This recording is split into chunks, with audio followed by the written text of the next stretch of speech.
206 years, I would hate for my dust to get on you. That's why we have the separation. But it's all about love. I want to start off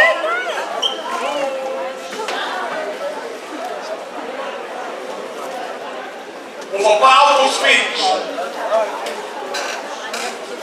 that I did on July 4th, when they asked me, the Women's Association of Rochester, New York, invited me, asked me to do a speech on the 4th of July. I did not do the speech on the 4th of July, which was on a Friday at that time. It was on a Saturday. And I did the speech as such. Please tune in. The name of the speech is the meaning of July 4th for the Negro.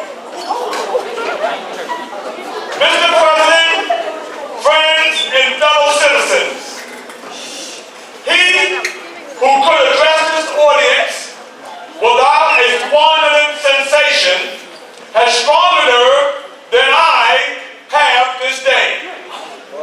I do not remember to have appeared as a speaker before the assembly more shrinkingly nor with greater distrust of my ability than I do this day. A feeling has crept over me quite unfavorably to the exercise of my limited powers of speech. Fellow citizens, pardon me. Allow me to ask, why am I called here to speak today? What am I, or those I represent, to do with your national independence? Are the great principles of political freedom and of natural justice embodied in that Declaration of Independence extended to us? And am I, therefore, called upon to bring our humble offerings to the national altar and to confess the benefits and express devout gratitude for our blessings resulting from your independence to us? Would to God, both for your sake and ours, that affirmative answer could be truthfully returned to these questions. Then would my task be light and my burdens easy and delightful? But such is not the case. I say it with a sad sense of disparity between us. I am not included in the tales of your glorious anniversary. Your high independence only reveals the immeasurable distance between us.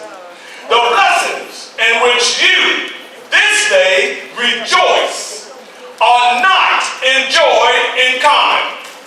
The rich inheritance of justice, liberty, prosperity, and independence bequeathed by your fathers is shared by you, not by me. The sunlight that has brought light and healing to you has only brought stripes and death to me. This 4th of July is yours, not mine. At this time, scorching irony, not convincing arguments is needed. Oh, had I the ability and could reach the nation's ears, I would this day pour out a fiery stream of biting ridicule, blasting reproach,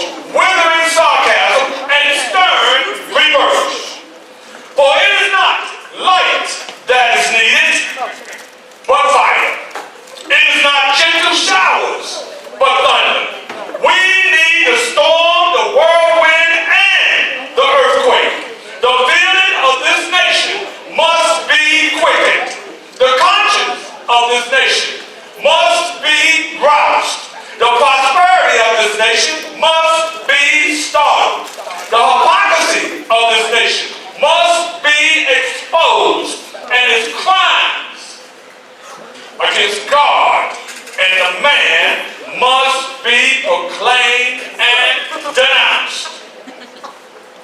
What is your 4th of July? I answer, a day that reveals to him more than all other days in the year the gross injustice and cruelty to which he is the constant victim. To him, your celebration is a sham, boasted liberty, unlicensed, your national greatness, swelling vanity.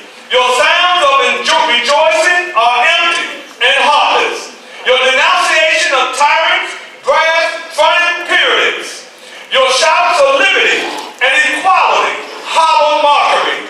Your prayers and hymns, your sermons and thanksgiving, with all your religious parade and solemnity, are to him mere bombast, fraud, deception, impurity, and hypocrisy. A thin line to cover up crimes which would disgrace a nation of savages. There is not a nation on earth guilty of practices more shocking and bloody than are the people of this United States at this very hour. Go where you may, search where you will, roam through all the monarchies and dispositions of this old world. Travel through South America, search out every abuse, and when you have found the last, lay your facts by the side of the everyday practices of this nation, and you will say with me that for revolting barbarity and shameless hypocrisy, America reigns without a rival. Thank you.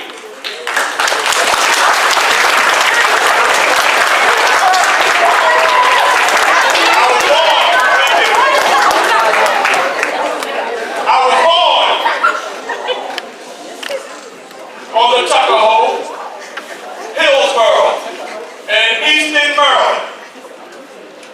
I was born on the largest plantation at that time, which was called the Lord's Plantation. The Lord's Plantation housed 500 slaves. 500. They did not have to go out to other plantations to borrow slaves because the Lord Plantation had the most slaves in Maryland. My mother, Harriet Bailey, she used to come 3 times a week to see me. In the pit of the night, with no shoes on, running through the woods. She had to be back on that plantation before dawn of the next day, or else she would get whipped. She would get beat if she was not back in place. My powerful young people, we did not have electricity. We went on the sunlight. We went on the moonlight. And at night, if there was no moon, it was dark. Because we lived in a shed. And my mother, sometimes she would come and she would pick me up and she would rock me. And she would sing this special song to me entitled, My Little Valentine. They say I was born on February the 14th, 1818. As I said, my mother, 3 times she would come. And I never saw her anymore. By the time I was 9 years old, the word had traveled that my mother had died. When that word came to me, I had no feelings of her death because I didn't know her like that. I also had a grandmother, and my grandmother was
you know, me putting on those shoes, my feet really hurt.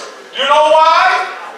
Because on the bottom of my feet, it was so cracked up, you could put a pin in the middle and it would stick in the middle of my feet. So putting my feet in those shoes, my feet was squashed up. Did I take those shoes back off? No, I didn't. Well, guess what? I walked on them shoes, and you know how I walked? Let me give you a demonstration.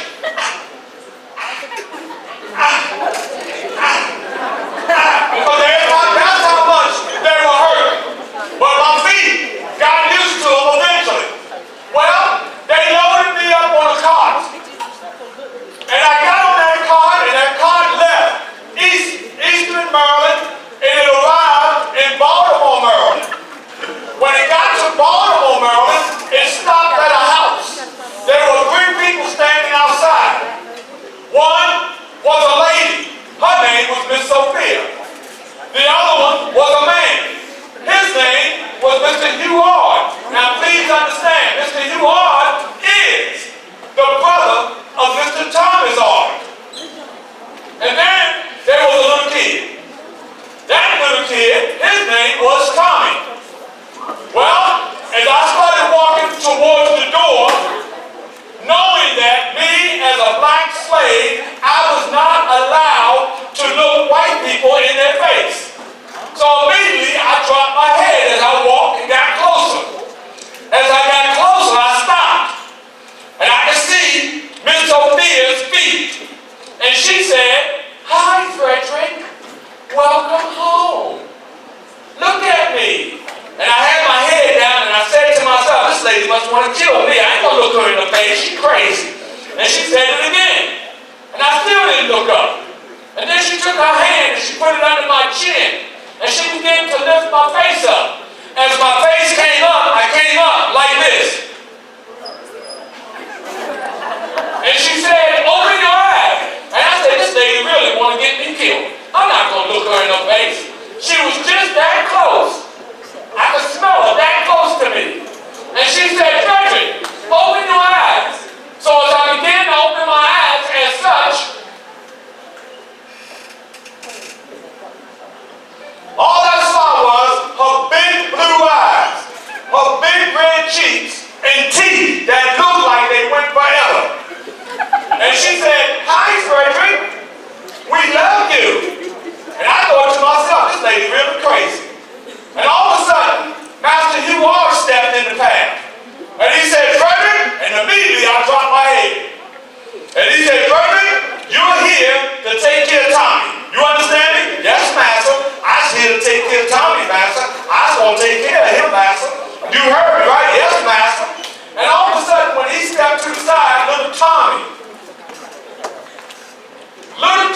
stepped in my path, and he so innocently took my right hand and lifted it up, and he shook it. And he said, "Hi, Freddie." I didn't say anything, but he said, "Hi, Freddie. I'm your friend." Well, I'll have you know, from that point, early on, Miss Sophia, who herself had trouble reading, and also, believe it or not, she did not know how to work with slaves. So she was treating me like I was her son. Well, one day, she was in the living room reading. And as she was reading, she called me. When she called me, she said, Freddie, come. So I ran out to the living room as such. Yes, ma'am. She said, sit down. So I went to sit on the floor. She said, no, sit on the couch with me. Yes, ma'am. So I sat down. She got the book. And she says, we're going to read. I said, okay. So we started doing our alphabets. A, I'm repeating, A, B, etc. And then we got to D. D. As soon as we got to D, the door opened up and it slammed. Boom! It was Master Hart coming through. When he saw what we were doing, he said, Sophia, don't you be in there teaching those slaves how to read. You teach those slaves how to read and they're going to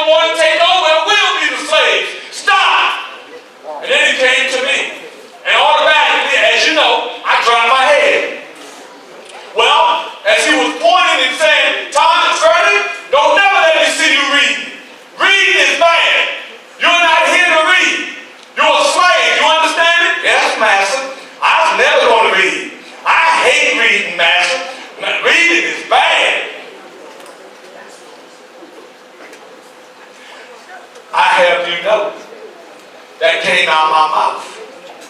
But in my mind, there was a different thought. I tried to get my hands on everything I could what? Tommy went to school, y'all. Tommy went to school. I was not allowed to go to school. Tommy came home from school. When he came home from school, what did he have in his hands? He had books. He took his books upstairs in his room. And when the family left to go wherever they were going, where would I go at? I would go to Tommy's room. And when I got up there to Tommy's room, I would open up the books and I would trace the words and try to get them so I could spell them.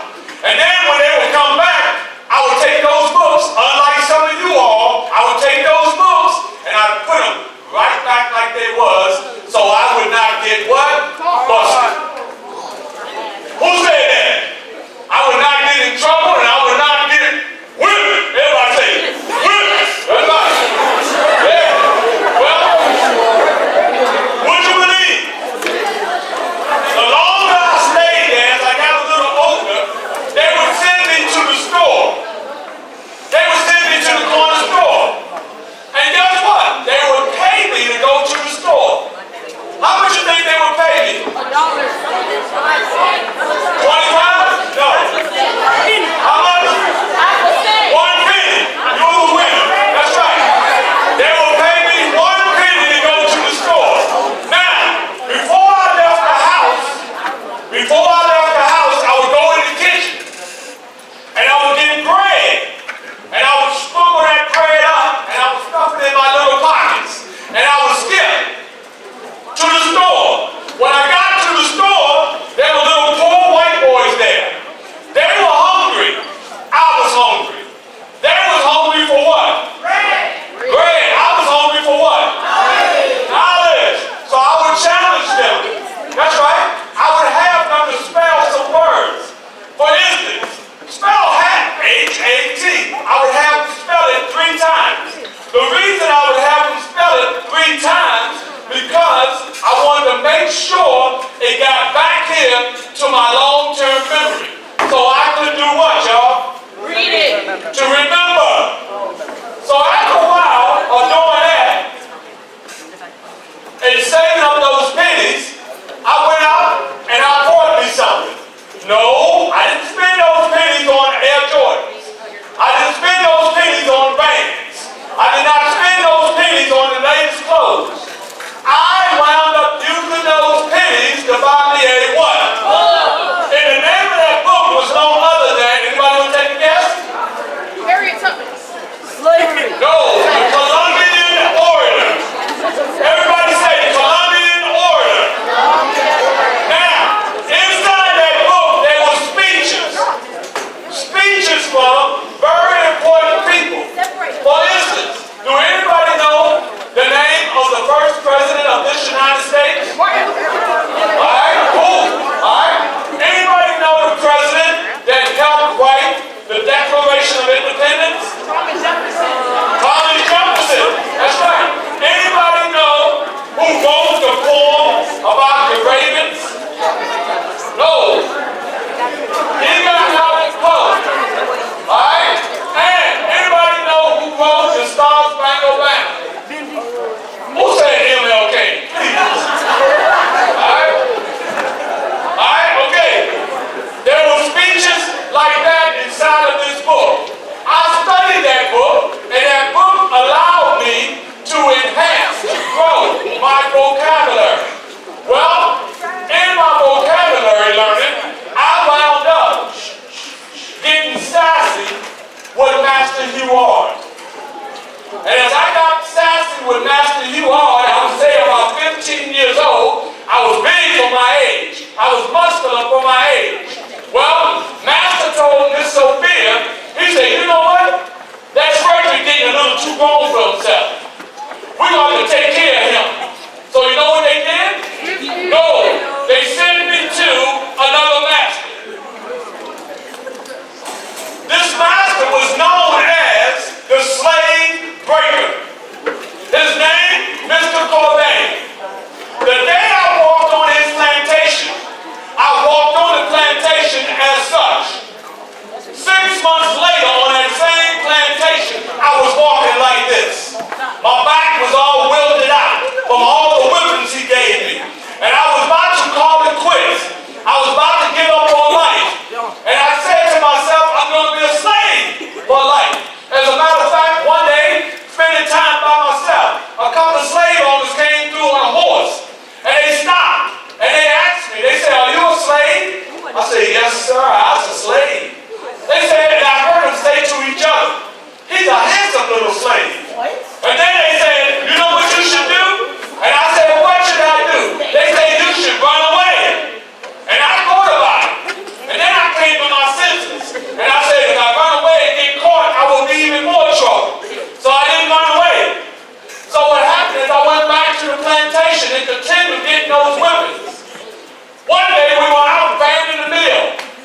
side. Raise your hand if you ever had pain in your side before.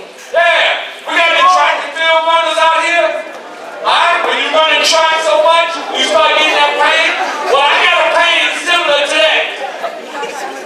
And one of the slaves said, Frederick, you better get up. You know Master Corday, he was snake. And if he see you down there, he's going to whip you. But I couldn't get up.